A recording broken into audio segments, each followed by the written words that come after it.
everybody. John Abdo here to talk about a very popular topic that we're all interested in, and that is fat loss, or should I say quick fat loss. As part of your membership, you know this is a system that extends far beyond the physicalities of the actual activities themselves. We delve first and foremost into the psychology or the mental aspects of successful living. And that includes losing excess body fat, because we believe that excess body fat is detrimental to your health, and it's obviously embarrassing and uncomfortable to your exterior appearance and your performance. When you truly believe that you are a lean person, you are consciously and unconsciously, or should I say subconsciously, thinking it all the time. You are in a correct, aligned mental state of health where everything you think, say, and do is for the betterment of you. So if you think lean, that means when it comes time to plan a meal, when it comes time to order a meal in a restaurant, when you're looking at the menu, when you're observing other people, what they have just been served from their waitress, when you're at a buffet, a smorgasbord, when you're just preparing your own meals, you are thinking differently about the food, and obviously you are thinking differently when you consume the food. It makes a huge difference. The mindset of somebody successful and the mindset of somebody unsuccessful, they may say the same words, but they're not thinking the same words or the meanings of those words. So it's important that you think lean. That's number one. Think lean constantly. You are a lean, healthy, energetic, productive person. As a result of that, these things will be attracted to you. Again, when you're at that smorgasbord buffet, you're thinking about nourishing your body. You are thinking about exercising and being active to not only just burn the calories, but to strengthen your muscles, your bones, your hormones, your nervous system, your respiratory system, your cardiovascular system. To lose body fat successfully, obviously, you have to starve it.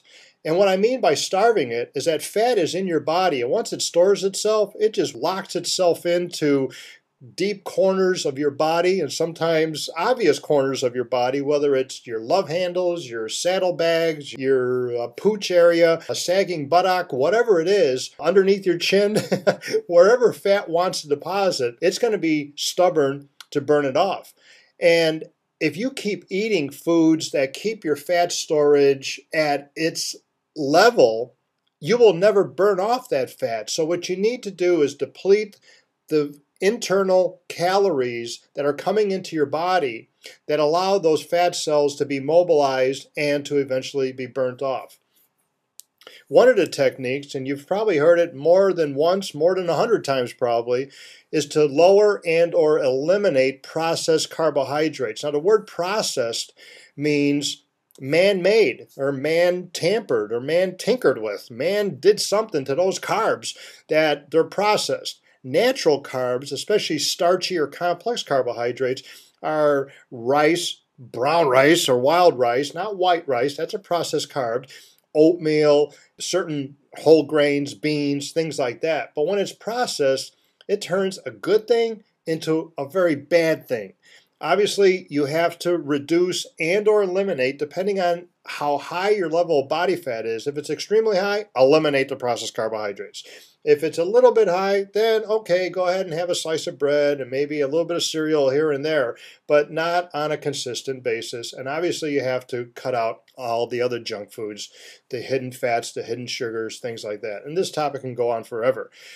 Late night eating. Now, it's not when you eat that contributes to fat stores, it's what you eat.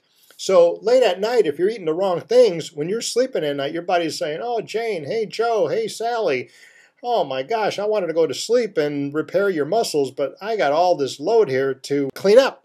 So late night eating, if you eat the right things, is very helpful for you because you're recovering from your previous day's activity. And if you're doing a high intensity training and explosive burst training, like on this system here, your body needs recovery tools. in order for them to rebuild yourself from that day's activity and prepare yourself for upcoming activities.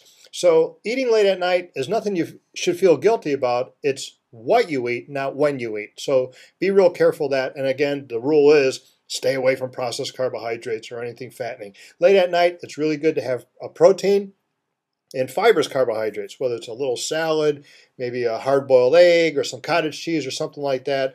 But stay away from the carbs, because when your body's going to bed at night, it wants something easy to digest, but it wants immediately accessible raw materials from the food that you've just eaten to rebuild your body. And it's just like anything else. If you're a construction worker, you have to build a wall or a ceiling or a floor. You need tools and hammers and nails and all this other stuff. Well, the tools and hammers and nails and all this other stuff are the materials needed to reconstruct your body while you're sleeping. Water. Water is a fantastic aid because, number one, it transports nutrients in your body via the bloodstream, because blood is liquid tissue.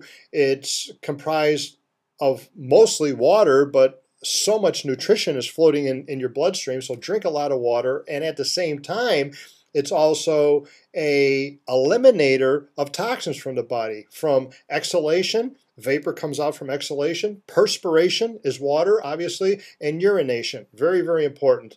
Obviously, you also need lots of exercise, and not to overdo it. With the plans that I've put together for you, the short burst plans, it's really difficult to overdo it. But I know some of you are real go-getters, and you're like, you want to really crank it up. You don't have to. If you eat correctly, you are eliminating the water in the bucket, so to say, while you're exercising, which eliminates even more water in the bucket. Some people eliminate the water in the bucket with exercise, but the way they eat fills the bucket right back up again.